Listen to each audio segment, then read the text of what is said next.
warahmatullahi wabarakatuh pada Ibu. Assalamualaikum warahmatullahi wabarakatuh pada Ibu. Waalaikumsalam Waalaikumsalam warahmatullahi wabarakatuh. Eh, Ibu mohon maaf agak terlambat ya. Jadi kita misalkan mulai aja langsung 15 detik. Kita mulai Bapak dan Ibu. Bismillahirrahmanirrahim. Assalamualaikum warahmatullahi wabarakatuh.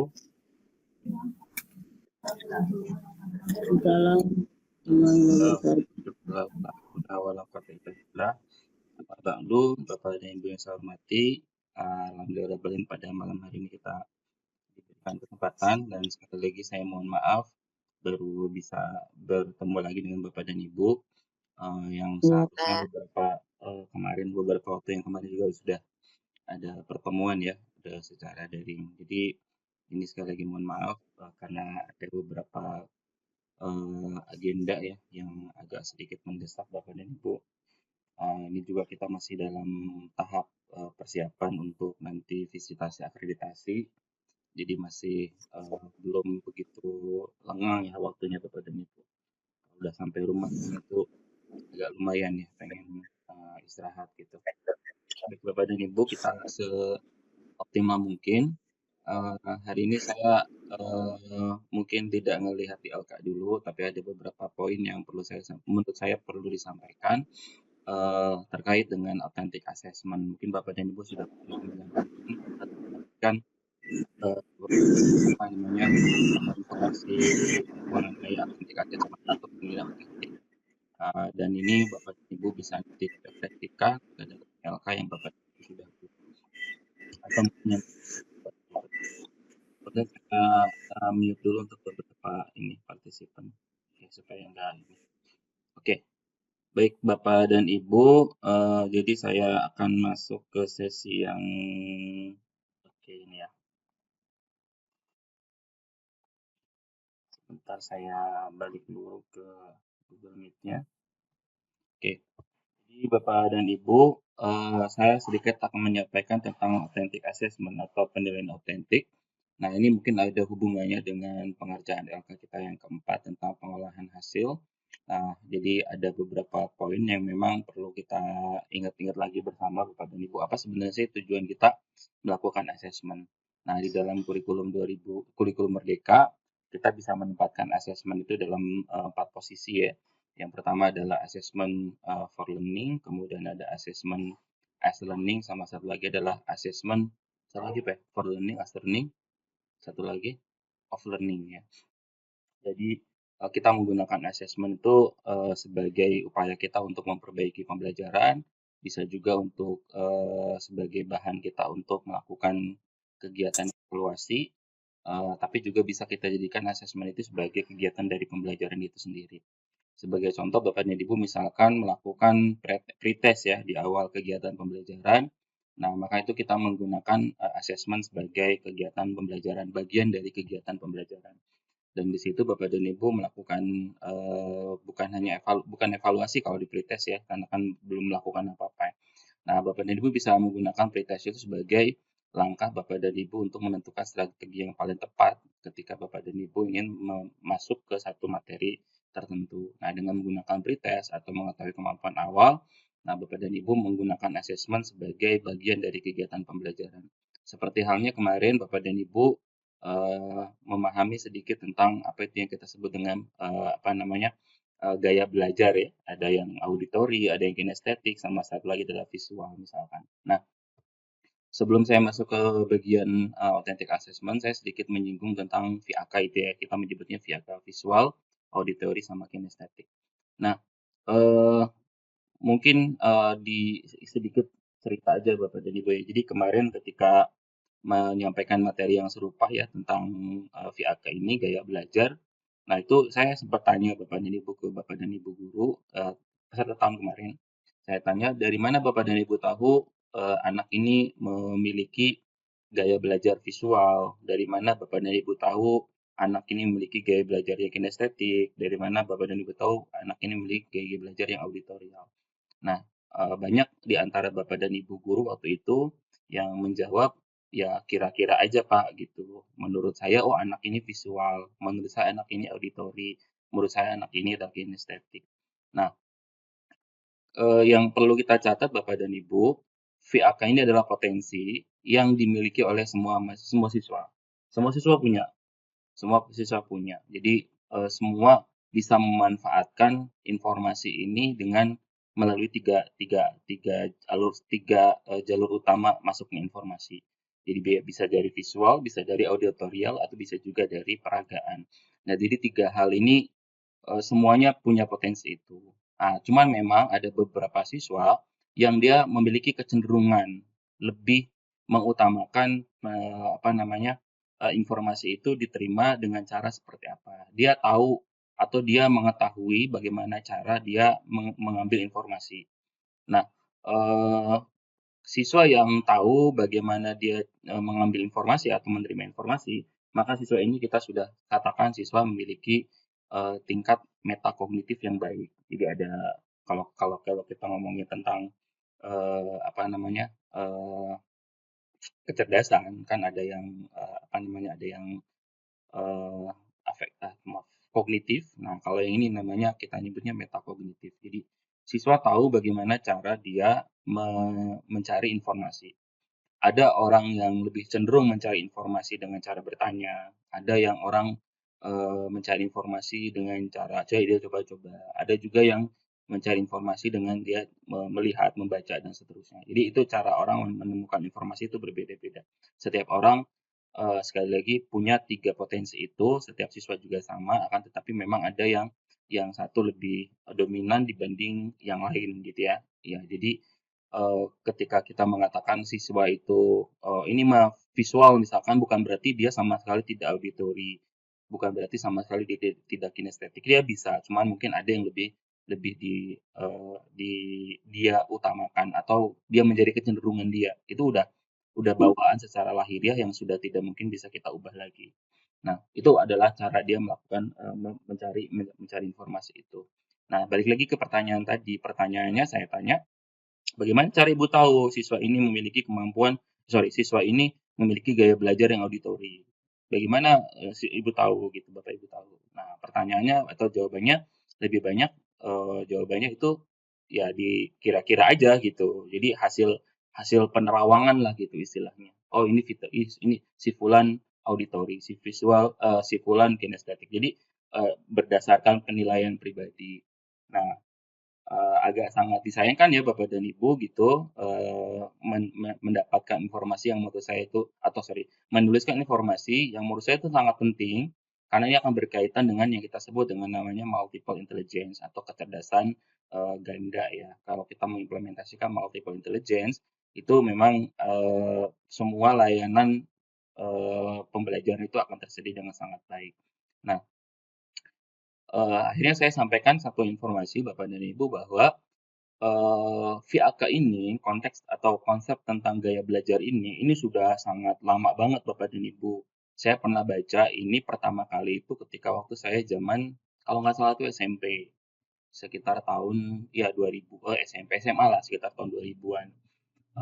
Awal ya, tahun 2000, 2001 gitu. Nah, jadi si apa namanya gaya belajar ini visual auditory sama kinestetik ini sebenarnya sudah pernah dibahas di satu buku. Bukunya judulnya adalah Quantum Learning. Bapak dan Ibu mungkin bisa cari di perpustakaan. Pengarangnya adalah Bobby De Potter gitu. Jadi ada buku judulnya adalah Quantum Learning. Nah, di buku Quantum Learning ini udah menjelaskan ketiga potensi otak tadi berkaitan dengan gaya belajar. Ditambah di sana ada satu instrumen, ada satu semacam quiz gitu, semacam angket yang kalau kita isi angket itu, kemudian dari hasil angket itu setelah kita isi, itu ada jawaban-jawaban yang sifatnya itu private ya pribadi. Kemudian nanti ada semacam rubrik. Nah, rubriknya kemudian kita kasih skor.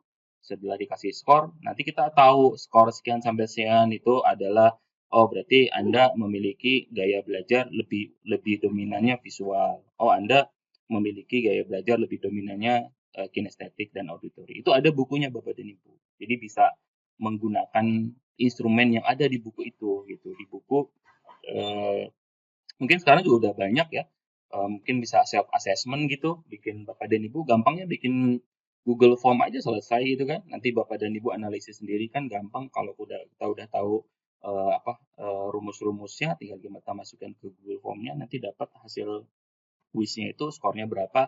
Oh, kalau skornya sekian sampai sekian, Anda auditory, kinestetik, sama auditorial, visual, kinestetik gitu, ada 3 itu. Jadi ketika saya tanya bagaimana cara Bapak dan Ibu tahu, nah saya agak kaget ketika Bapak dan Ibu jawabannya ya dikira-kira aja gitu. Itu menurut saya sangat kaget. Itu seolah-olah kok kayaknya ini teori yang baru atau emang disampaikan informasi awal seperti itu atau gimana gitu. Nah, karena memang sekali lagi ini bagi saya tentang tentang pembelajaran berdiferensiasi itu bukan hal yang baru, karena informasi ini sudah sangat jadul banget menurut saya, itu tahun 2000 waktu saya SMA aja lah gitu, ketika tahun 2000 atau 2001 gitu ketika saya SMA. Jadi itu bukan hal yang baru gitu. Dan ketika sekarang masuk ke dalam kurikulum Merdeka, jadi seolah-olah ini kok kayak spesial gitu. Kalau menurut saya itu ya bukan lah gitu. Dan ketika muncul visual auditory kinestetik, dan itu udah saya pernah lakukan ketika saya mengajar, saya sudah menerapkan itu gitu istilahnya Bapak dan Ibu. Sebelum ada kurikulum Merdeka, tapi saya sudah menggunakan itu. Kemudian ada satu lagi, selain itu ada yang namanya multiple intelligence itu. Nah, di multiple intelligence atau pembelajaran diferensiasi kan dasarnya adalah multiple intelligence, kecerdasan ganda. Nah, informasi tentang ini juga sudah pernah saya dapatkan sebelum ada kurikulum Merdeka. Itu ada buku, judulnya adalah Sekolahnya Manusia. Bapak dan Ibu boleh di searching di toko-toko buku, itu ada judulnya adalah Sekolahnya Manusia. Pengarangnya itu almarhum saya lupa namanya. Munif Hatip itu bukunya pas ada di atas ya. Oke, itu Sekolahnya Manusia, pengarangnya Munif Hatip gitu. Jadi sekolah ini sudah dari tahun 97-98 itu sudah menerapkan yang namanya multiple intelligence gitu.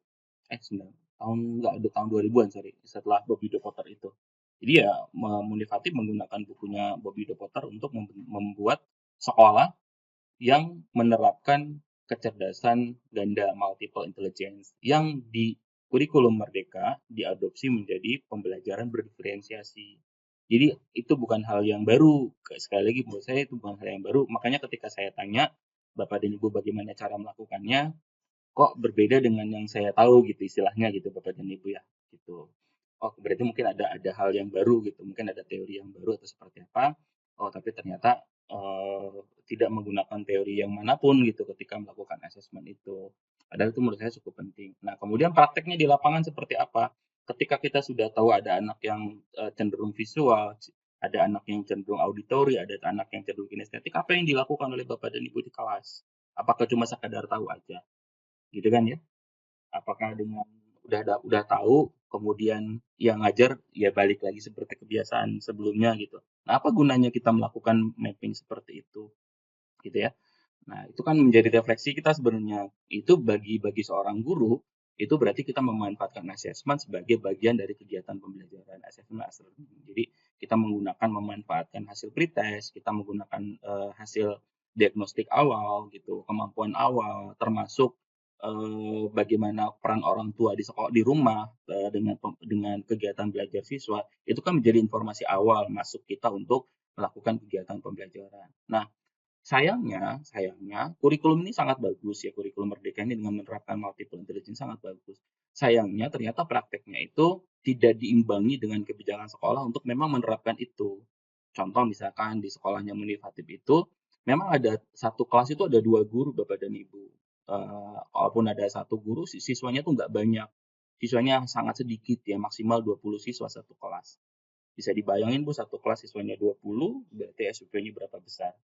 Kemudian gaji gurunya juga lumayan karena memang memetakan potensi siswa itu one by one, satu persatu. Satu anak itu diamati, satu anak diamati. Dan tanggung jawabnya itu ya udah, itu aja gitu, nggak ngurusin yang lain. Gitu, nggak ngurusin sebagai guru kelas, nggak ngurus. Jadi di situ si guru memang sudah mendapatkan input dan sesuai dengan keinginan dari pihak sekolah, dan kemudian sekolah memberikan kompensasi yang justru memang ya sangat yang manusiawi lah boleh dalam tanda petik barulah kita bisa mengimplementasikan pembelajaran berdiferensiasi dengan sangat optimal gitu. Jadi memang benar-benar perhatian kepada siswa itu di diterapkan dengan sangat sangat sangat terstruktur ya. Bukan hanya dari keinginan dari sisi kurikulum, tetapi juga kebijakan sekolah juga memang mengakomodir itu, bahwa kita itu menghargai perbedaan kecerdasan setiap siswa, kita juga menghargai perbedaan potensi setiap siswa, dan kita juga menghargai adanya kecenderungan-kecenderungan atau minat siswa yang itu berbeda-beda. Ada yang ke matematik, ada yang ke sains, ada yang ke literasi, ada yang ke seni gitu. Seninya yang bermacam-macam, ada yang dia senang menggambar, ada yang dia senang menyanyi, ada yang dia senang bermain musik. Itu bisa terakomodir semua Bapak Ibu. Potensinya itu benar-benar terinventarisir, dan kegiatan-kegiatan sekolah itu terdistribusi dengan baik. Ya karena memang sekolah juga siswanya nggak banyak, cuma 20 orang. Gitu. Kemudian ya kompetensi ke gurunya juga sangat ya lumayan gitu. Jadi sesebanding lah dengan pekerjaan yang diberikan. Dan setiap hari dia mengamati progres, dia itu berarti guru ya. Setiap hari guru mengamati kemajuan belajar siswa. Gitu. Oh siswa yang seperti ini kalau treatmentnya begini ternyata tepat gitu, atau kurang. Jadi dia setiap hari guru ini yang mengamati progres siswa tersebut. Jadi benar-benar mencurahkan perhatian itu sebenarnya sebesar-besarnya pada perkembangan peserta didik gitu. Ya tapi itu sekali lagi balik lagi Bapak dan Ibu, itu bukan hanya keinginan dari sisi kurikulum secara sistemik ya, tapi juga menjadi bagian dari kebijakan pemilik sekolah gitu, dalam hal ini adalah yayasan gitu. Dan memang pemilik yayasannya tuh sangat memahami bahwa pembelajar itu banyak banyak potensi dan itu akan dioptimalkan ya berdasarkan hasil asesmen kita. Nah, sayangnya di kita itu hanya mengambil poin-poin yang asesmennya itu aja, tugas-tugasnya aja, tapi dari sisi lain kan tidak ada sama sekali apa namanya kompensasi kepada gurunya kan sama sekali nggak ada gitu, almost sama sekali nggak ada gitu sama sekali. Jadi ya biasa aja gitu. Jadi dengan kurikulum yang bagus, tapi ternyata ini nih membutuhkan sumber daya yang sangat luar biasa. Sekelasnya nggak bisa 30 orang, 40 orang, paling banyak itu 20 orang, baru bisa teramati gitu. Kalau memang kita benar-benar pengen mengimplementasikan pembelajaran yang betul-betul mengakomodir semua potensi-potensi yang dimiliki oleh siswa gitu. Nah, maka asesmen itu pentingnya itu di situ. Itu yang pertama. Yang kedua, dengan kita memahami ini secara sederhana ya, secara sederhana harusnya nih tadi yang kedua ini yang pertama misalnya. Secara sederhana saya balik. Secara sederhana dengan kita mengetahui setiap siswa memiliki kecenderungan yang berbeda-beda dalam menerima informasi, maka yang perlu kita sadari adalah ketika kita mendesain kegiatan pembelajaran, ya jangan fokus kepada satu sumber informasi. Contoh, saya pernah menemukan ada guru di Lampung itu melakukan PPL, mengajar ya, guru PAI mengajar. Nah, tapi ngajarnya itu Bapak dan Ibu cuma duduk di depan, kemudian ngomong seperti halnya ketika lagi khotbah. Bisa bayangin Bapak dan Ibu lagi khotbah ya? Semua siswanya suruh duduk, suruh diem, suruh ngedengerin, duduk rapi. Gurunya di depan ngomong dengan nada sama seperti lagi khotbah. Itu guru PAI gitu. Nah, apa yang terjadi dengan VAK tadi gitu? Ketika kita menyadari bahwa siswa memiliki kecenderungan yang berbeda-beda terkait dengan bagaimana cara masuk informasi yang paling optimal bagi dia, nah guru ini hanya menyediakan satu sumber aja. Dia nggak pakai slide, dia nggak ada aktivitas mencoba, dia tidak ada aktivitas mengerjakan LK, perintah-perintah yang ada di LK gitu. Jadi si guru ini fokus kepada informasi yang disampaikan secara lisan. 1 jam loh ibu ngomong gitu aja. Bisa ya siswanya bertahan ya, bisa lah kan lagi direkam gitu ya. Saya nggak tahu kalau aslinya kayak gimana. Oh berarti ini kan berarti guru ini belum memahami bahwa siswa memiliki kecenderungan input atau pintu masuk informasi yang berbeda-beda gitu. Nah, dengan kita mengetahui bahwa ada pintu masuk informasi yang berbeda-beda, siswa kita itu nggak semua sama, ya maka oleh karena itu, kalau memang kita belum bisa melayani satu persatu, kalau kita belum bisa melayani satu persatu kayak yang di sekolahnya Unifatif itu, jadi benar-benar kalau yang visual tuh treatmentnya begini, auditori treatmentnya gini, kinesthetik treatmentnya gini. Jadi setiap siswa treatmentnya beda-beda Bapak Ibu. Termasuk kecenderungan dia potensi kognitifnya, bukan hanya gaya belajar tapi potensi kognitifnya. Ada yang senang yang ngegambar, ada yang senangnya nyanyi, ada yang senangnya matematik, ada yang senangnya sains gitu. Nah, itu beda-beda setiap siswa kan. Nah, itu juga dilayani perbedaan seperti itu. Nah, tapi gimana kebayang repotnya Bapak dan Ibu kalau kelas kita itu ada banyak siswanya gitu. Dengan kesibukan kita yang bertambah, tetapi kompensasi yang kita terima itu sama sekali tidak sesuai lah misalkan gitu. Nah, kalau misalkan kita nggak bisa seperti itu, minimal dalam diri kita Bapak dan Ibu ada ada suatu kerangka kerja di kepala kita, ada satu framework di kepala kita bahwa ketika saya ngajar, siswa saya itu beragam loh cara menerima informasinya. Minimal itu dulu gitu. Ketika kita sudah menyadari bahwa siswa memiliki cara yang beragam untuk menerima informasi, maka ketika kita mendesain kegiatan pembelajaran, ketika kita memilih metode, ketika kita mendesain LK, ketika kita memilih video, itu tujuannya adalah untuk melayani perbedaan itu. Jadi kita memperkaya mengoptimalkan semua sumber-sumber informasi. Jadi siswa nanti terserah mau mengambil informasi lewat jalur yang mana. Yang penting kita siapkan semua potensi informasi itu. Jadi kita ada menjelaskan secara lisan, tetapi kita juga mempersilahkan siswa untuk melihat video, untuk melihat tayangan, untuk melihat modul, untuk menggunakan LK, aktivitas di lapangan, kadang ada yang mencoba praktek. Apakah semua siswa senang praktek? Enggak. Ada siswa yang senangnya langsung cuma mengerjakan soal gitu aja. Tapi ada juga yang lebih senang praktek daripada dia ngerjain itu. Jadi beda-beda Bapak dan Ibu. Nah, dengan kita membuat variasi di dalam kegiatan, bukan hanya variasi ya, tapi banyak pilihan ya, banyak opsi, sehingga siswa bisa memilih jalurnya dari mana. Sekali lagi setiap siswa pasti punya potensi. Jadi walaupun misalkan dia, saya pembelajar yang tipikal gaya belajarnya adalah visual, tetapi bukan berarti dia tidak auditori. Dia tetap auditori gitu. Tapi mungkin penguatannya dari sisi visualnya. Jadi semua potensi itu dia punya.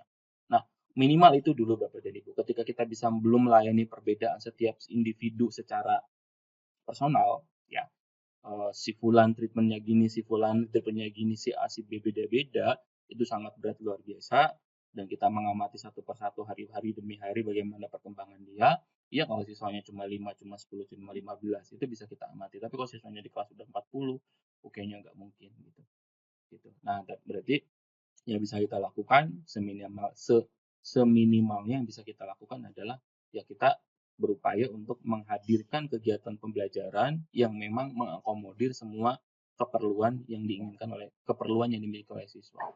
Siswa pengennya informasi itu disampaikan dengan cara seperti ini, tapi ada siswa lain yang juga pengen caranya visual, ada yang pengen caranya kinestetik. Maka kita menyiapkan itu semua. Sehingga di kelas itu kita punya kerangka mengajar itu bukan hanya datang masuk ke kelas, Bapak anak-anak hari ini kita belajar ini silakan buka buku belajar sendiri, enggak gitu. Kita pasti akan ada pengantar, ada trigger. Kalau kita mau bertanya silakan bertanya gitu. Kemudian kita tayangkan video anak-anak, ini ada video, kita simak, dia melihat segala macam. Oke, setelah kita melihat video, coba kita lakukan eksperimen misalkan, atau kita siapkan Bapak Ibu nanti membuat LK, lembar kerja. Nah, lembar kerja nanti dibentuknya seperti apa. Itu jadi ada kerangka berpikir di kepala kita ketika kita mendesain kegiatan pembelajaran. Harus kita sadari bahwa di kelas saya itu siswanya beragam, maka sumber informasi jangan satu, cara mengajar kita jangan satu hari segitu itu semua gitu dari awal sampai akhir. Takutnya nanti nggak semua siswa bisa mengikuti itu gitu. Ada sih mungkin dia bertahannya tapi dengan ngantuk-ngantuk luar biasa gitu. Apalagi mata pelajaran PAI Bapak dan Ibu ya, sifatnya itu nggak kelihatan gitu.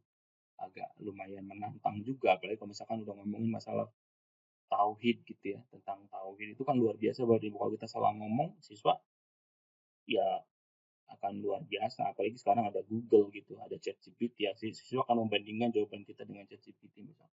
Nah, kita juga bisa menampilkan hasil dari ChatGPT seperti apa. Itu bagian dari salah satu cara kita untuk memvariasikan informasi, sumber informasi kita kita optimalkan untuk disampaikan kepada siswa sehingga siswa memilih sumber informasinya seperti apa yang paling tepat buat mereka. Itu sedikit ya Bapak dan Ibu tentang yang pernah saya alami di kelas ya sekitar 1 tahun yang lalu gitu Bapak dan Ibu ya. Dan memang saya agak sedikit kaget dengan jawaban, oh dikira-kira gitu, kenapa harus dikira-kira gitu, padahal sudah ada bukunya. Kalau Bapak dan Ibu nggak ada bukunya bisa searching, saya kira udah banyak banget tentang asesmen gaya belajar. Bapak dan Ibu bisa bisa di apa namanya bisa di bisa dioptimalkan. Ini saya bukunya ada tuh bukunya di atas saya. Di lemari saya ada buku Quantum Learning, ada Gurunya Manusia, Sekolahnya Manusia. Ya itu bisa Bapak dulu jadikan referensi untuk membuat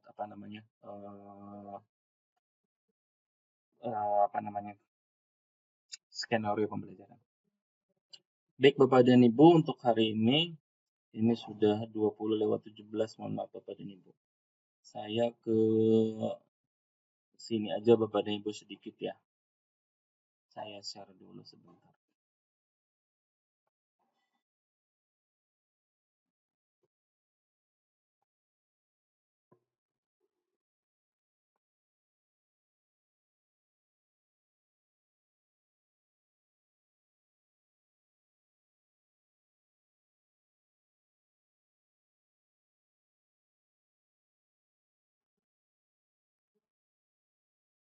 Ini sini ada satu slide ya Bapak dan Ibu, ini tentang authentic assessment ya atau penilaian autentik ya. Oke. Ini sebenarnya formatnya pelatihan Bapak dan Ibu, tapi akan saya sampaikan secara satu arah aja mungkin Bapak dan Ibu ya, karena ini enaknya memang di kelas gitu ya, langsung praktek. Tapi kalau nggak ya sudah gini aja. Oke.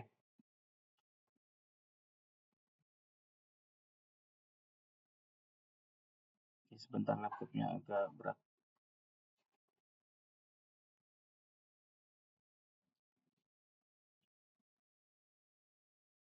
Oke, jadi Bapak dan Ibu pernah mendengar istilah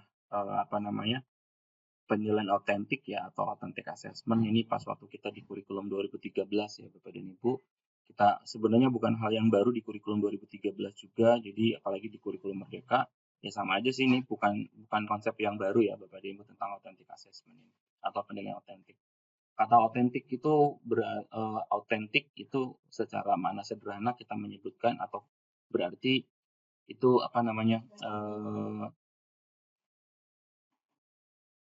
asli gitu, autentik itu asli, benar gitu. Artinya ketika kita melakukan sebuah penilaian, kita berharap nilai tersebut memang nilai yang ya sebenar-benarnya segitu. Jadi kalau misalkan kita pengen menilai tentang keterampilan kalau dalam sains misalkan keterampilan proses dasar sains misalkan. Nah, ketika siswa dikasih nilai 20 misalkan, ya memang benar siswa itu punya keterampilan proses dasar sainsnya 20 dari skala 0 sampai 100 misalkan. Atau kalau misalkan ada satu teks karangan gitu, siswa diminta untuk menulis sebuah karangan deskriptif tentang kejadian yang sudah dia lakukan ketika dia liburan misalkan. Nah, ketika kita memberikan skor 80, ya memang dia kemampuan dalam menulis karangannya itu 80. Berarti itu ada otentik ya, asli. Nah, jadi penilaian-penilaian yang asli itu yang kita harapkan menjadi bagian dari asesmen kita yang for learning-nya itu gitu. Jadi memang kita gunakan juga bukan sebagai kegiatan belajar tapi untuk kegiatan kita melakukan belajar bagi kita gitu ya. Apakah benar nih siswa ketika kita kasih nilai dapat nilai 90, ini asli nggak kemampuan dia 90 gitu. Jangan-jangan ketika kita ngasih nilai itu lebih banyak nilai kemanusiaannya misalkan. Dengan kita nggak peduli siswa itu sebenarnya bisa atau enggak. Sehingga kita ya sudahlah kasih nilai aja 80, kasih nilai 90. Padahal belum tentu kemampuan dia itu 80 atau 90. Nah, jadi itu yang sering kita temukan Bapak dan Ibu. Nah, ini akan sangat bermasalah ketika terjadi perdebatan misalkan dengan orang lain. Ya, contoh misalkan orang tua siswa. Karena ada orang tua siswa yang cukup kritis Bapak dan Ibu yang datang ke sekolah menanyakan kenapa anak saya dikasih nilai 80 sementara dia kasih nilai 90. Apa pertimbangannya? Kenapa anak saya kasih 80 sementara temannya dikasih nilai 90 misalkan. Jadi ketika kita melakukan penilaian secara otentik, maka kita akan bisa memberikan argumentasi yang cukup logis gitu, sehingga yang komplain pun, oke ini nilainya memang segitu kok kemampuannya gitu.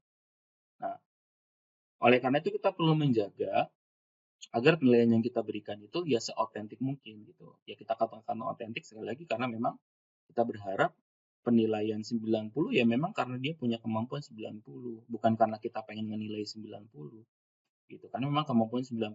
Nanti pertanyaannya berikutnya beda lagi. Ada yang nilai 90, ada yang nilai 91, ada yang nilai 92, nilai 93.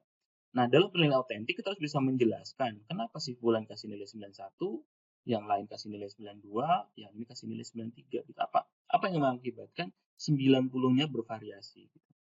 Di sebelah mana yang menjadikan mereka punya variasi? Itu harusnya bisa kita jelaskan secara logis gitu.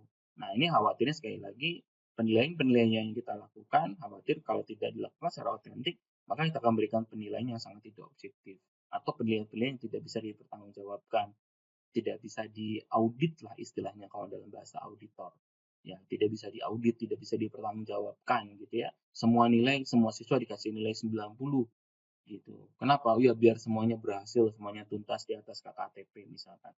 Tetapi apakah betul kemampuannya di atas 90 semua? Apakah betul siswanya semuanya sudah di atas KKTP? Nah, karena apa? Karena kita salah melakukan penilaian, kita salah melakukan asesmen, maka kita mendapatkan kesimpulan yang juga akhirnya salah gitu. Kita mengira kita sudah siswa sudah mencapai KKTP, tapi ternyata belum karena kita salah melakukan asesmen. Ini kita sebut namanya false positif ya. Jadi kita menganggap sesuatu itu sudah sesuai dengan ketentuan, kalau ternyata pada aslinya itu belum gitu. Nah, ini yang akan menjadi masalah buat kedepannya Bapak dan Ibu. Nah, jadi penilaian yang biasa kita lakukan itu biasanya karena kita memberikan nilai seadanya bukan seadanya, ya sudah yang penting 90 siswa nggak ada yang protes. 80 ya udah biar siswa nggak ada yang protes gitu misalkan. Nah, cara penilaian seperti ini kita menyebutnya cara penilaian sifatnya tradisional. Nah, ini nanti kita nggak tahu sebenarnya kemampuan siswa sampai mana. Padahal dengan adanya assessment for learning itu, maka kita menggunakan si penilaian ini sebagai bagian dari kegiatan pembelajaran untuk benar-benar mengungkapkan kemampuan siswa itu udah sampai mana. Kalau kita ngomongin KKTP, ini bener udah nyampe KKTP gitu. Nah, karena kita nggak melakukan asesmen dengan tepat, maka kita menganggap semuanya punya kemampuan yang ya sudah semuanya dari KKTP ada belum tentu. Gitu. Nah, oleh karena itu dengan menggunakan penilaian otentik, kita bisa mengungkap kemampuan siswa yang sebenar-benarnya. Itu tujuannya kira-kira seperti itu.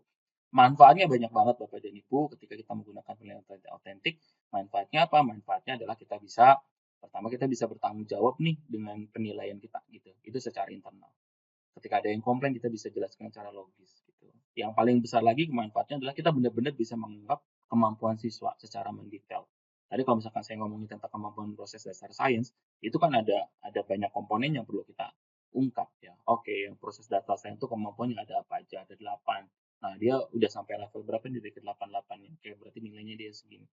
Kalau nilai 220 berarti dia belum sampai level yang kita harapkan misalkan. Jadi itu ada semacam patokan atau standar yang bisa kita gunakan untuk si Fulan ini bisa keterampilan proses dasar sains atau enggak. Jadi itu yang bisa kita jamin nanti ketika kita melakukan penilaian secara otentik atau secara asli gitu. Dan orang pasti nggak akan ada yang kalau boleh dibilang tuh tidak ada keraguan di dalamnya gitu.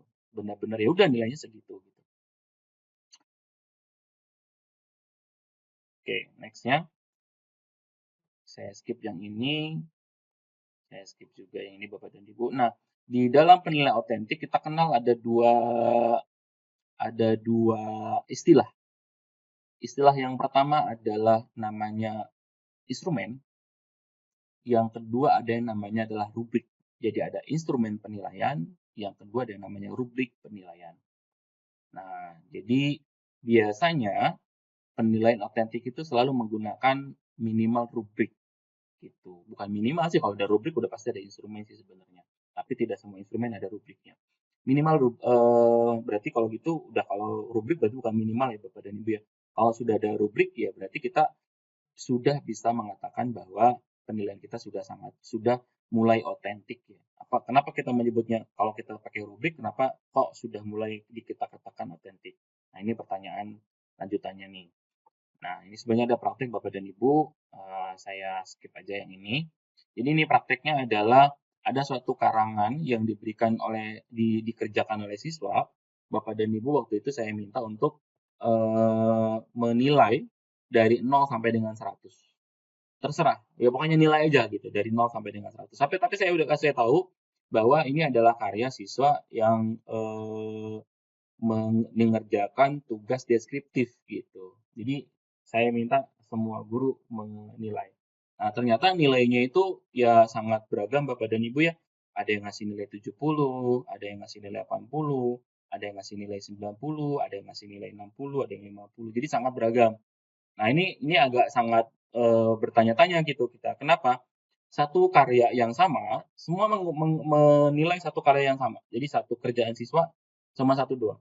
Tapi setiap guru memberikan nilai yang berbeda-beda gitu.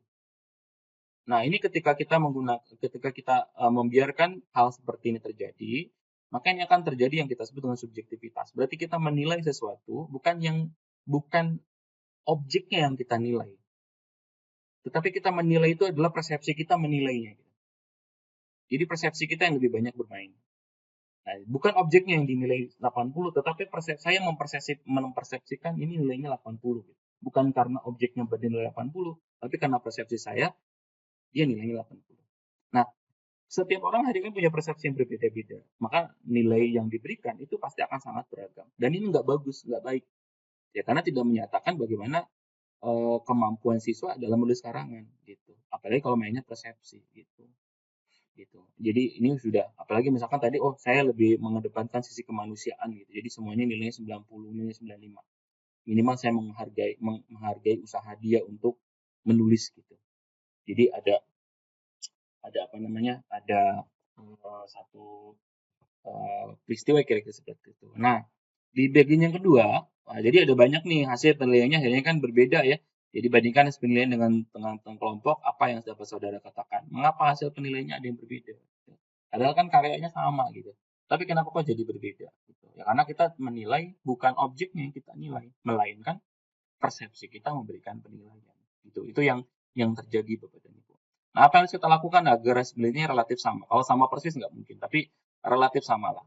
Nah, ketika kita ingin mendapatkan hasilnya yang relatif sama, maka kita perlu menetapkan apa saja poin-poin yang akan kita nilai. Nah, itu poin-poin ini kita masukkan ke dalam yang kita sebut dengan namanya rubrik.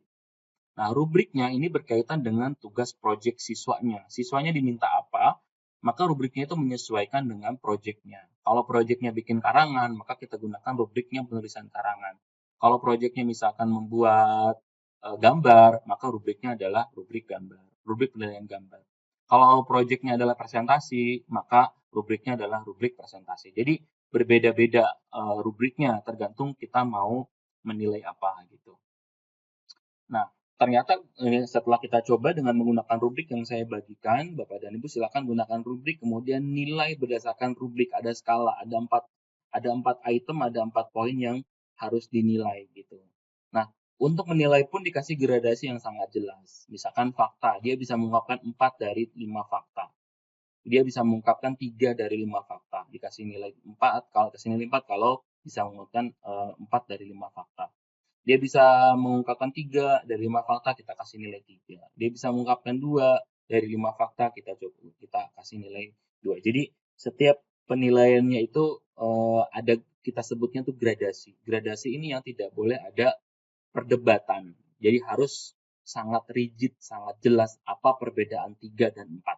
Apa perbedaan orang atau guru memberikan nilai 2, nilai 1. Jadi setiap guru akan sepakat bahwa oke, saya gitu nilai 2. Oke, kalau gitu saya nilai 3. Kenapa? Karena memang rubriknya mengatakan demikian. Jadi sangat ketat kita dengan menggunakan rubrik.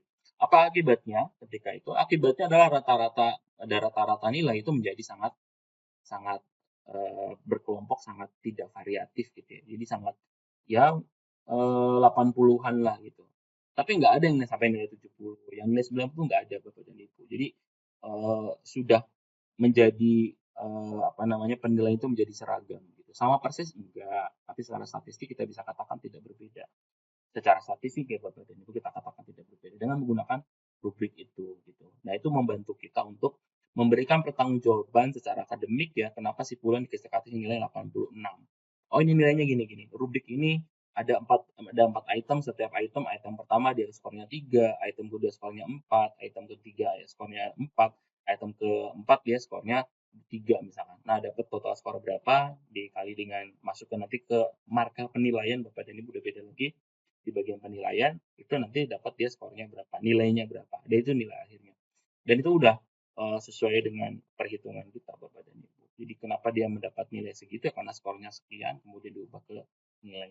Dan itu nilainya alhamdulillah waktu itu nggak terlalu besar. Nah, itu manfaat kita menggunakan rubrik saya lagi Bapak dan Ibu. Nanti saya tampilkan atau saya share aja rubriknya sama karyanya biar Bapak dan Ibu bisa ini.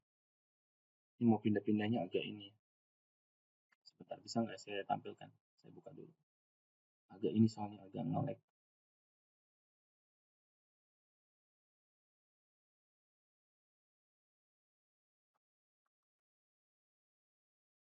Oke, boleh saya pindah share dulu Bapak dan Ibu ya. Saya tampilkan dulu LK-nya supaya kita punya gambaran.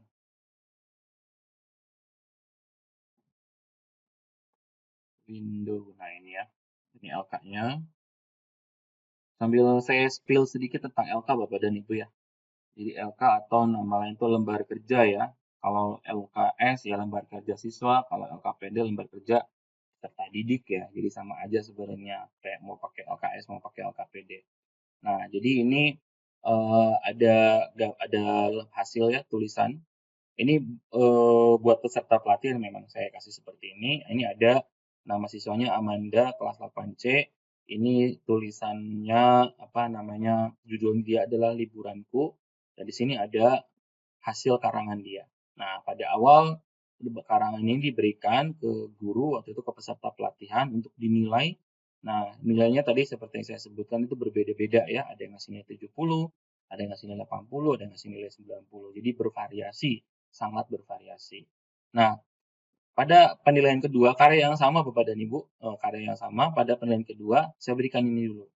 Yang pertama adalah penjelasan tentang tugas kinerjanya. Jadi buatlah suatu tulisan mengenai liburanmu. Tulisanmu harus memuat. Jadi ini ada yang mau saya nilai adalah ini. Jadi ini adalah untuk karangan misalkan narasi ya atau deskripsi. Jadi harus ada fakta.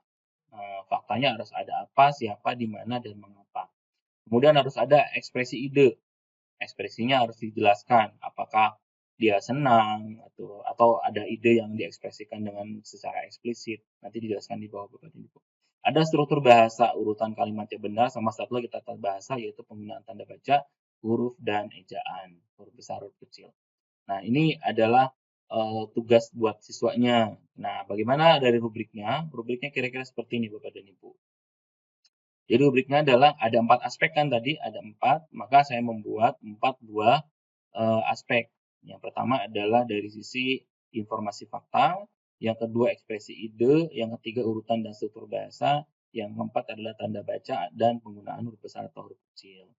Nah, ini tingkatannya kita kasih gradasi 4, 3, 2, dan 1. Nah, yang 4 itu yang seperti apa? Tergantung dari aspeknya.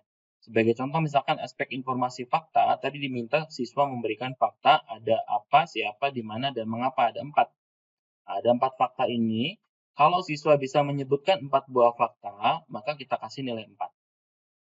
Tapi kalau siswa baru menyebutkan 3, ya berarti kita kasih nilai 3 dari 4 tadi.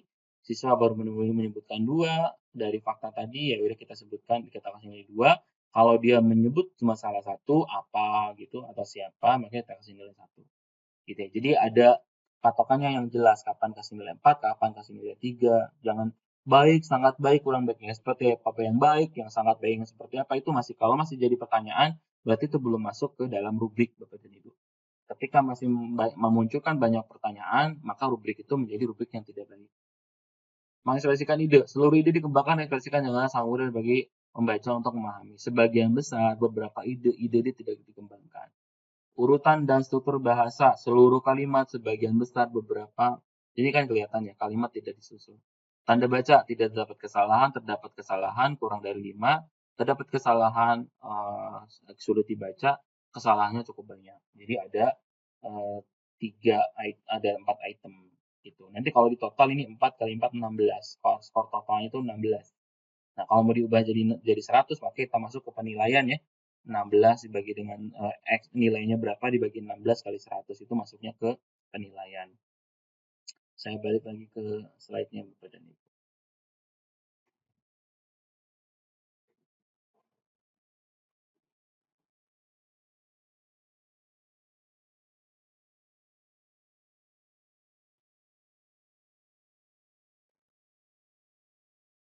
Oke, jadi dari hasil penilaian otentik tadi, hasil praktek ya menilai tadi, ini kita bisa sedikit simpulkan bahwa dengan adanya rubrik, minimal kita terhindar dari sikap subjektif.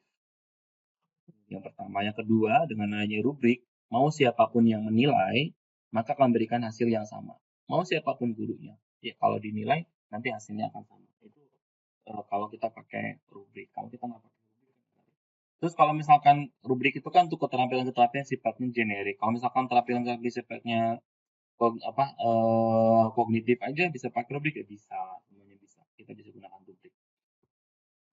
Kalau satu soal nih, Bapak Demi bikin satu soal, kalau cuma nilainya 5 gitu, nah Bapak Demi cuma mengungkap satu fakta aja. Tapi kalau Bapak dan Ibu pengen mengungkap lebih detail dari satu jawaban siswa, itu Bapak dan Ibu bisa kembangkan satu rubrik, sehingga Bapak dan Ibu bisa menilai keterampilan-keterampilan yang lain gitu. Misalkan pertama, cuma ceritain gitu ya, jelaskan makna kodo dan kodar. Kalau dia bisa menjelaskan dikasih nilai 5, menurut saya selesai. Tapi ketika Bapak dan Ibu pengen menilai hal yang lain, Bapak dan Ibu bisa mengembangkan rubrik yang bisa digunakan untuk mendeskripsikan jawaban siswa itu lebih detail lagi. Kemampuan dia melakukan analisis, kemampuan dia mengkreasikan sesuatu, kemampuan dia mengungkapkan ide yang baru. Itu Bapak dan Ibu bisa bikin rubrik sendiri dari satu kalimat yang menjawab satu pertanyaan itu. Itu juga bisa ya, bisa banget, sangat bisa. Gitu. Daripada kita cuma menilai cuma satu aja. Padahal kita bisa mengungkap fakta-fakta lain di balik jawaban siswa itu. Apalagi kalau misalkan kalau matematik kan siswa diminta untuk menjawab baris per baris ya. Ketika dari satu baris ke baris yang lain itu ada kohesi, ada keterkaitan, berarti siswa sudah memahami nih bahasa namanya komunikasi matematisnya. Itu udah bisa kita nilai itu. Ada yang lain lagi bisa kita nilai. Dari satu jawaban siswa itu bisa kita temukan fakta-fakta lain Bapak dan Ibu gitu. Bukan hanya tentang jawaban akhir dari soal yang kita berikan, tapi kita juga bisa mengungkap kemampuan umum lainnya yang memang nggak ditanyakan di soal, tapi kita bisa dari jawaban yang sama gitu, kita bisa mengungkap fakta yang lain. Itu juga bisa banget, otentik banget. Gitu. Jadi ketika kita membuat rubrik, kita harus tahu apa sebenarnya deskripsi dari tugas yang diberikan kepada siswa. Presentasikan, dalam presentasi harus memuat ABC. Oke, berarti kita menggunakan rubrik presentasi, apa yang dipresentasikan ABC kita simpan dalam rubriknya. Jadi harus jelas. Kalau biasanya kalau pakai rubrik itu bentuknya adalah tugas yang sifatnya tugas kinerja. Jadi harus ada sesuatu yang di instruksinya gitu, tugas kinerja. Jadi harus jelas instruksinya apa. Oke, ini sudah saya skip aja yang ini ya. Nah, ini langkah-langkah untuk menyusun rubrik Bapak dan Ibu. Yang pertama adalah kaji kemampuan dasar. Kalau kita berarti CP ya, atau TP-nya yang akan dicapai. Kemudian yang kedua, tentukan produk atau kinerja yang diharapkan dihasilkan oleh siswa. Siswa dari TP ini atau dari CP ini diharapkan dapat membuat apa nih? Nah, yang disebut dengan produk itu nggak harus barang ya. Produk itu bisa ide, bisa karangan, bisa puisi, bisa gambar, itu juga produk. Jadi tidak harus sesuatu yang bisa kita sentuh. Kemudian tentukan aspek-aspek yang akan dinilai dari produk kinerja tersebut berdasarkan instruksi yang kita berikan. Nah, kita buat aspek-aspeknya apa aja. Kalau misalkan memang sudah tertulis ya kita akan lebih bagus lagi, itu lebih gampang. Maksudnya tertulis itu udah ada teorinya, itu gampang banget. Kita nggak perlu mikirin aspeknya apa aja yang mau kita nilai. Nah, kemudian urutan kualitas tiap aspek dalam tingkatan atau gradasi. Uraian itu nggak boleh multitafsir. Tadi seperti saya bilang, yang dikasih nilai 4 yang kayak gimana, yang kasih nilai 3 kayak gimana, kasih nilai 2 kayak gimana, itu jelas. Sehingga siapapun yang menggunakan rubrik itu, dia akan sepakat memberikan nilai 3 untuk karya yang sama, walaupun yang menilai berbeda. Jadi itu yang kita sebut dengan tidak multitafsir. Jadi tidak ada lagi perdebatan di dalam rubrik Bapak dan Ibu. Jadi karena seharusnya sudah bisa kita hindari itu gitu. Jangan sampai kita bikin rubrik ternyata didebat sama guru yang lain karena kita kesalahan dalam menuliskan deskripsi misalkan. Jadi jangan sampai memunculkan peluang seperti itu.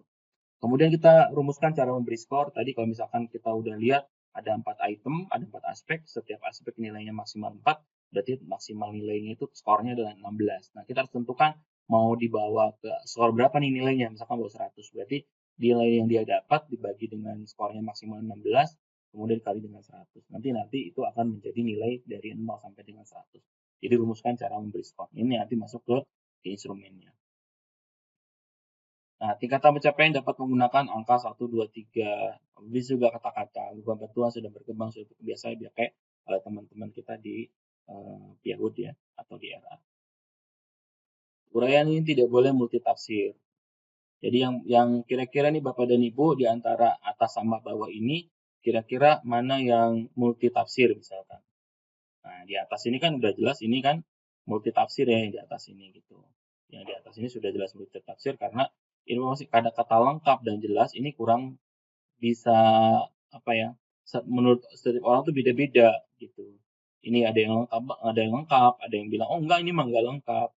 Ada yang jelas, ada yang bilang enggak jelas. Baik kata-kata ya ini fakta lengkap dan jelas ini adalah lengkap yang seperti apa, jelas yang seperti apa. Maka ketika kita menggunakan angka yang seperti ini gitu ya, ada 4, ada 3, ada 2, ada 1, udah nggak mungkin yang lain bisa berdebat itu gitu. Orang ketemunya cuma 2 kok gitu, ketemunya cuma ada 1 kok, fakta yang berkaitan dengan apa, siapa, di mana, dan mengapa. Kalau cuma ada 1 ya kita kasih nilai 1, kalau ada 2 ya sudah kita kasih nilai 2. Jadi itu ada batasan yang sangat jelas, kita menyebutnya gradasi. Nah, Bapak dan Ibu selain menggunakan rubrik dan instrumen, untuk penilaian otentik lainnya Bapak dan Ibu bisa menggunakan portofolio. Nah, cuma mungkin saya nggak tahu apakah portofolio di sekolah itu dimanfaatkan sebagai bahan assessment atau enggak gitu ya. Jangan-jangan cuma dikumpulin tapi nggak ada feedback misalkan. Nah, itu yang bagus adalah ketika dikumpulkan komunikasi feedback, itu menjadi portofolio kita juga buat siswa. Kemudian selain portofolio yang menunjukkan kemampuan asli itu ada juga kita menggunakan namanya catatan anekdot. Jadi catatan anekdot ini suatu catatan yang diberikan kepada siswa yang menunjukkan anomali ya, atau ada perubahan yang sangat drastis lah gitu daripada perubahan siswa. Jadi tapi ini sifatnya informal Bapak dan Ibu, tidak formatnya itu nggak ada ketentuan format tertentu. Yang penting kita bisa mengungkapkan apa sih peristiwa-peristiwa yang menarik untuk kita ceritakan, dan itu menjadi bagian kita untuk melakukan penilaian secara otentik. Oke. Nah, untuk penguatannya Bapak dan Ibu untuk penilaian otentik kita bisa lakukan tujuannya adalah salah satunya untuk mengungkap kemampuan siswa yang sebenarnya. Karena kita pengen misalkan siswa ini berkembang sesuai dengan harapan kita pada satu fase tertentu, maka penilaian otentik itu cukup penting untuk kita implementasikan agar nanti siswa bisa mendapatkan penilaian yang memang sesuai dengan kemampuan aslinya. Bukan karena kita memberikan nilai seperti asumsi kita aja gitu. Oh, kasih nilai sesuai dengan asumsi kita. Nah, itu kita menghindari hal seperti itu agar nanti kita bisa memberikan penilaian yang memang benar-benar asli, otentik, yang memang ya kemampuan dia itu segitu. Nah, supaya kita bisa mempertanggungjawabkan penilaian kita, maka kita membuat rubrik tujuannya adalah untuk mendeskripsikan poin-poin apa saja yang perlu kita nilai. Kenapa perlu kita deskripsikan? Karena biasanya rubrik ini kita gunakan untuk menilai pekerjaan-pekerjaan siswa yang sifatnya itu teknis ya. Jadi ada serangkaian aktivitas dan ada produk yang dihasilkan, kemudian kita bisa melakukan penilaian berdasarkan instruksi yang kita berikan. Jadi kalau instruksinya A, B, C, ya udah kita menilai A, B, C itu aja, jangan menilai yang lain gitu. Nah, ini berlaku juga Bapak dan Ibu untuk melakukan penilaian yang sifatnya efektif. Ya, penilaian sikap gitu. Bapak dan Ibu bisa menggunakan rubrik, tapi rubriknya tadi jangan sampai rubrik yang multitafsir gitu. Jadi dengan bukan rubrik akhirnya kita bisa memberikan penilaian yang sama untuk setiap siswa. Jadi itu biasa kita gunakan juga rubrik ini untuk melakukan penilaian sifatnya afektif ya, atau penilaian sifatnya sosial gitu. Oke, kemudian apa lagi ya? Nah, bentuk lain penilaian otentik adalah portofolio dan juga catatan anekdot. Nah, ini ada buku yang bisa Bapak dan Ibu gunakan untuk melakukan penilaian otentik ya, untuk sebagai bahan tambahan aja. Oke, mungkin itu Bapak dan Ibu dari saya untuk sedikit menyampaikan tambahan, bukan tambahan ya Bapak dan Ibu, cuma ini aja, cuma saya keingetan kayaknya membahas tentang authentic assessment masih relevan deh gitu dengan kita bagian kita LK tentang penilaian. Saya kira itu bisa di embed juga Bapak dan Ibu ya sedikit ya. Mungkin itu Bapak dan Ibu dari saya. Mohon maaf. Silakan kalau ada yang mau kita diskusikan Bapak dan Ibu.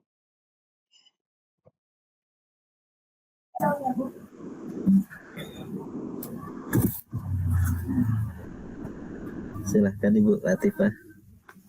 Ini ada tanyain. Yang mau sampaikan?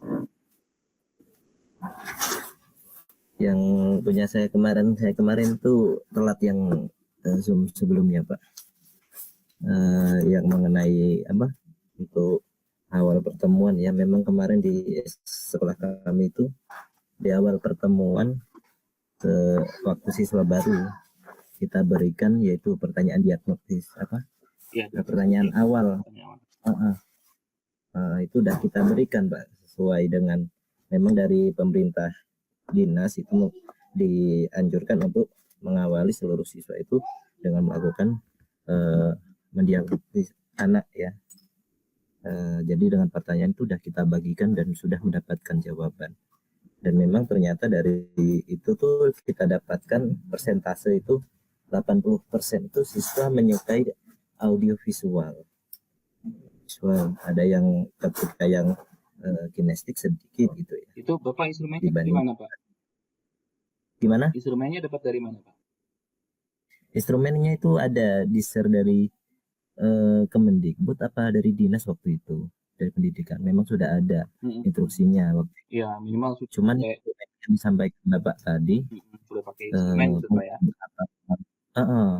Memang itu kendala kita di guru yang mungkin tidak mampu mengikuti gaya belajar tadi, khususnya mungkin medianya atau lainnya, atau memang kadang akhirnya itu hanya sekedar di awal kemudian tidak ada tindak lanjut, itu yang memang menjadi catatan itu yang memang selama ini belum bisa dilaksanakan. Dan akhirnya yang terjadi ya belajar seperti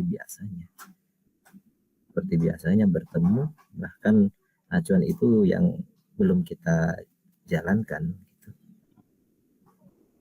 Tapi minimal itu saya ada semacam cara pandang kita Bapak dan Ibu ya dengan yang sudah punya hasil, ternyata di kelas kita itu siswa memiliki kecenderungan atau potensi yang berbeda-beda. Minimal kan kita punya cara pandang, kalau begitu cara mengajar saya tidak terfokus hanya pada satu sumber aja gitu. Itu ini kayak ini kan sampai situ gitu. Iya Pak, iya udah kita usahakan dari awal, cuman yang tadi mungkin dari sekolah kita yang mungkin medianya yang tidak mendukung, kemudian kemampuan gurunya untuk IT-nya yang mungkin juga tidak mampu kan. Mungkin persentase itu kalau di kami itu untuk IT ya khususnya yang mampu untuk mengoperasionalkan aplikasi itu ya khususnya mungkin Canva, PowerPoint itu hanya 20%. Maka itu yang memang menjadi yang harus dikembangkan untuk selanjutnya. Jadi PR Pak ya? Iya, jadi PR betul. Jadi itu tadi Pak. Kita sih sangat berharap Pak ya. Saya sangat berharap sekali dengan menteri yang baru gitu. Kita punya memang berangkat dari kebutuhan kita gitu. Berangkat dari keinginan menteri gitu ya. Karena kan kondisi apa ya, sosiogeografi lah, macam-macam lah di Indonesia itu kan sangat variatif, sangat beragam, bahkan kesenjangan itu sangat tinggi. Jangankan kita ngomongin yang di luar Jawa, di Jawa sendiri aja, misalkan di Banten aja, kalau kita ngomongin masalah tadi fasilitas yang dari pemerintah daerah itu sangat jauh sekali perbedaannya gitu. Sangat ketimpangannya sangat. Itu kan dari dulu belum pernah teratasi yang seperti itu, tapi tiba-tiba memunculkan kurikulum dengan standar yang di atas gitu. Ini kita kayak mengawang-awang gitu. Ini sebenarnya kita mau dari kemana? Yang masalah fundamental tentang kesenjangan itu aja kan belum teratasi dari dulu ya. Jadi sebenarnya masalah yang sangat fundamental di pendidikan kita itu ya ada masalah kesenjangan itu. Kalau mungkin akses, oh udah oke deh kayaknya akses. Tapi beberapa beberapa sekolah di Provinsi Banten itu masih banyak yang sulit dijangkau dengan menggunakan kendaraan umum, misalkan ada yang di atas gunung, di perbukitan. Itu kan masalah accessibility. Kenapa orang setempat menyekolahkannya ke situ? Iya, karena memang yang paling dekat di situ, gitu. Nggak ke tempat lain malah lebih lebih rumit lagi mungkin ya. Berpikir kan ya, belum transport segala macam, keselamatan dan waktu dan seterusnya. Pasti kan nyari yang paling dekat untuk bersekolah. Tapi untuk orang lain untuk menyampaikan ke sana, accessibility-nya itu masih kurang. Jadi sentuhan-sentuhan seperti itu kan masih masih sangat ini.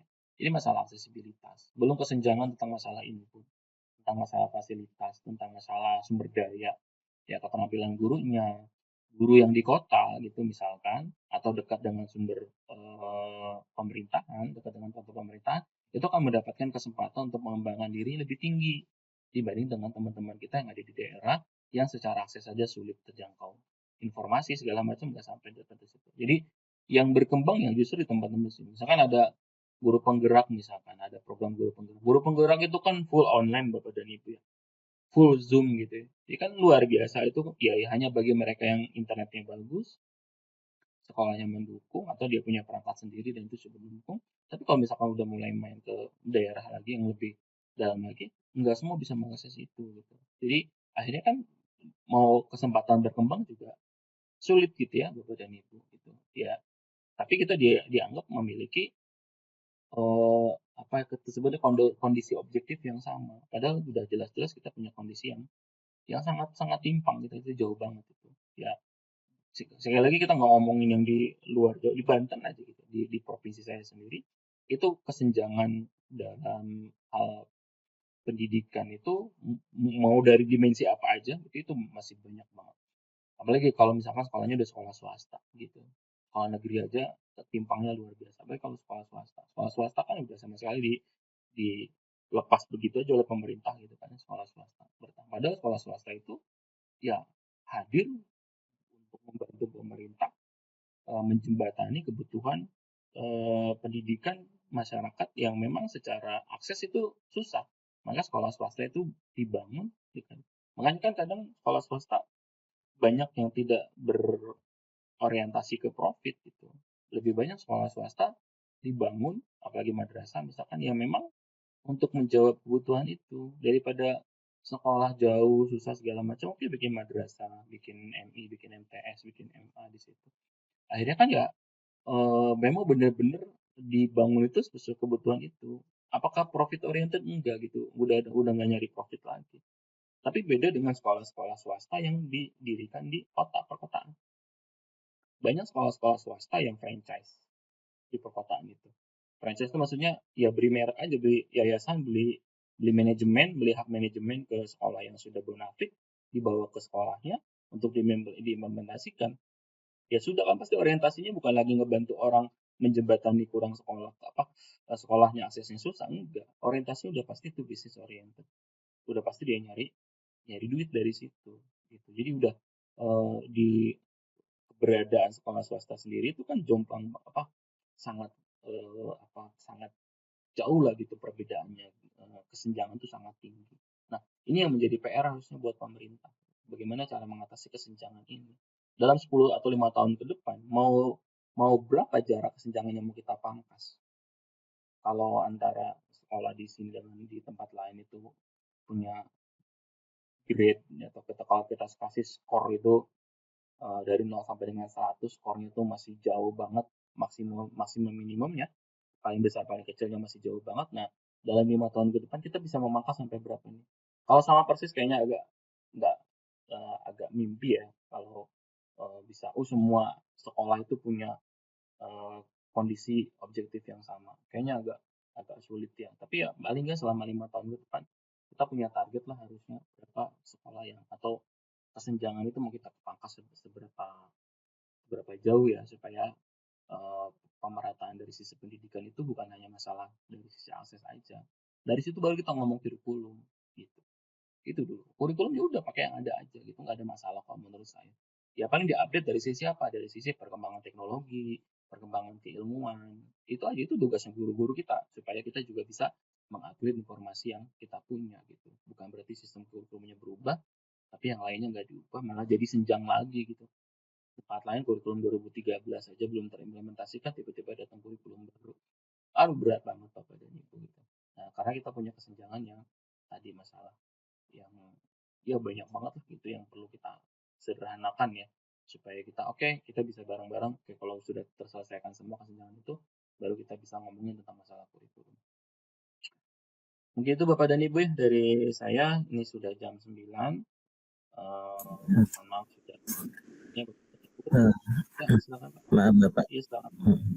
Satu lagi Bapak yang tadi ya mungkin kemarin itu sudah ditanyakan oleh Ibu Latifah di grup untuk masalah LK kan, seperti template LK itu kan ketika kita membuat rubrik asesmen itu asesmen penilaian ya, penyusunan rubrik asesmen itu kan menuliskan nama siswa Pak. Sedangkan rincian itu kan nanti banyak. Apakah kalau memang sekelas itu akan kita rinci satu-satu atau cukup sampel aja gimana Pak itu? Maaf ini sebelumnya. Kalau menurut saya sebaiknya semua kalau menurut saya gitu ya, karena kan nggak terlalu banyak juga. Apalagi kita sebutnya tuh asesmen bukan survei. Gitu. Jadi kalau misalkan kita sebutnya survei ya, kalau survei kan berarti kan nggak semua, hanya sampel aja gitu. Tapi kalau misalnya kita menyebut asesmen, lebih baik ya kalau misalnya Bapak dan Ibu sempat itu satu kelas itu minimal gitu. Atau walaupun nggak semua, minimal kita bisa menyimpulkan berarti di kelas ini ada 3 jenis gaya belajar yang berbeda-beda misalnya. Kalau semua menurut saya itu. Ini kan tadi goalnya tujuannya ini kan bukan untuk melakukan pembelajaran dengan ritme yang berbeda-beda katanya saya sebutin di sekolahnya manusia itu. Guru ketika dengan siswa tujuannya seperti ini, siswa A begini, siswa B begini, itu berarti mau nggak mau semua sekolah, semua siswa. Tapi kalau tujuan kita bukan itu, bukan untuk melayani perbedaan secara individual, tetapi kita melayani perbedaan secara kolektif, maka sampel aja cukup. Mungkin itu Pak. Tergantung tujuan. Terima kasih banyak Bapak. Ya. Mungkin itu Bapak dan Ibu ya. Mohon maaf ini udah agak oleng. Ya. Siapa? Ya, baik Bapak dan Ibu. Saya rasa untuk kali ini saya cukupkan. Mohon maaf sekali lagi Bapak dan Ibu hanya sekedar menyampaikan informasi aja mengenai hal tersebut. Mudah-mudahan bisa di-embed ke situs Bapak dan Ibu berkaitan dengan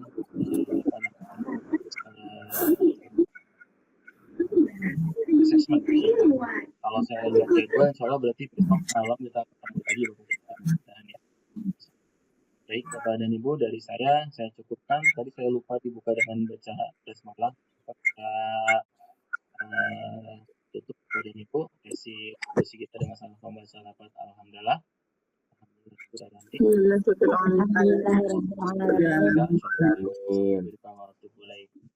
Sekian Bapak dan Ibu. Mohon maaf. Assalamualaikum warahmatullahi wabarakatuh.